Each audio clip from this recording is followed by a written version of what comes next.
Salut tout le monde, c'est Baptiste, j'espère que vous allez très bien. Si vous ne me connaissez pas, je suis un web designer et un consultant SEO spécialisé dans WordPress.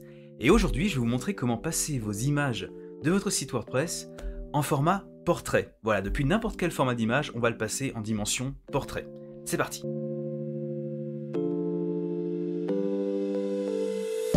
Ok, donc on se retrouve sur la petite page WordPress que j'ai créée en prévision de ce tutoriel.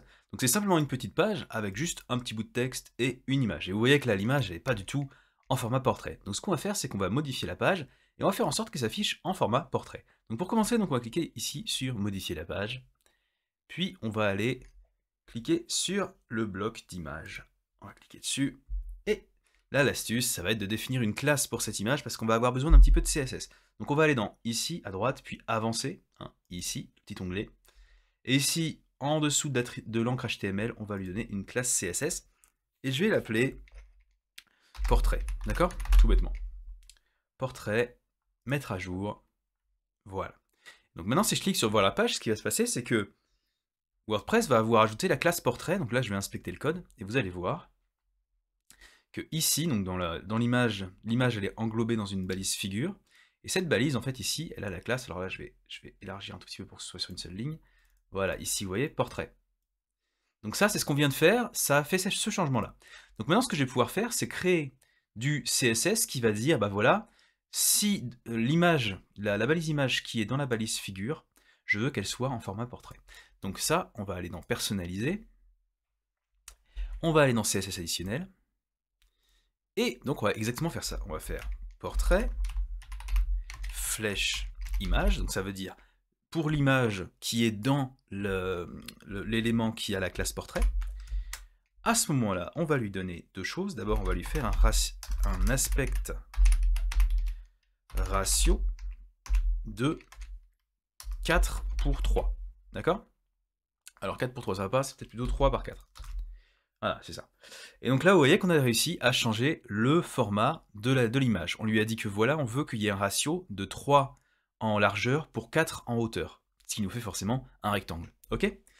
Du coup, le truc, c'est qu'ici, si on fait, je vais vous montrer, mais là, vous voyez qu'en fait, l'image, si je fais 3:3, si je le laisse sans rien, vous voyez que la courbe, elle a cette courbe-là.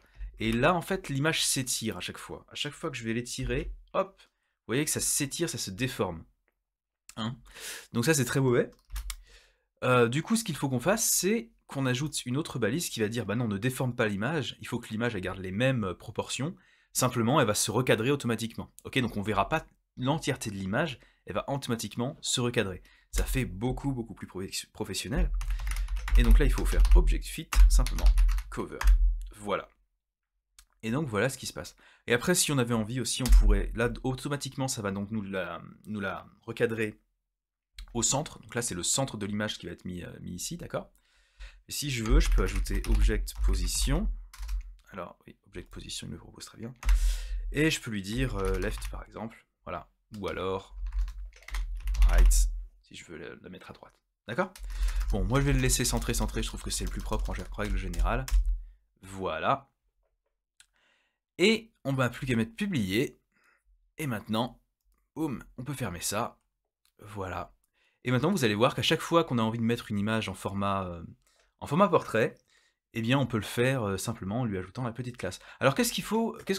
Juste une chose avant de finir ce petit tuto. Si on n'a pas envie d'ajouter la classe, si on veut que absolument toutes les images du site soient en ratio 4:3, c'est très simple. On retourne dans la personnalisation. Et simplement, au lieu de mettre le portrait, on met figure. D'accord? Voilà. Tout à l'heure, vous avez vu quand on avait inspecté le code, je vais vous le montrer. Toutes les images des pages WordPress comme ça créées avec Gutenberg, elles seront dans une balise figure, de toute façon. Donc, si on lui dit que toutes les images qui sont dans les figures, elles ont le ratio de 4:3, et ça va faire ça pour tout le site finalement. Merci d'avoir regardé cette vidéo jusqu'au bout, laissez un petit pouce si elle vous a plu, abonnez-vous pour plus de vidéos sur WordPress, et n'hésitez pas à laisser un commentaire, je réponds à tout le monde. Si vous avez besoin d'aide avec votre site WordPress et plus particulièrement avec son référencement, c'est un des services que je propose, donc n'hésitez pas à regarder le lien dans la description pour aller voir un petit peu ce que je peux vous proposer de ce côté-là, parce qu'un site WordPress, il a beau avoir de super images en mode portrait, si personne ne les voit, bah ça sert à rien. Donc je vous dis à la prochaine, bye bye, ciao.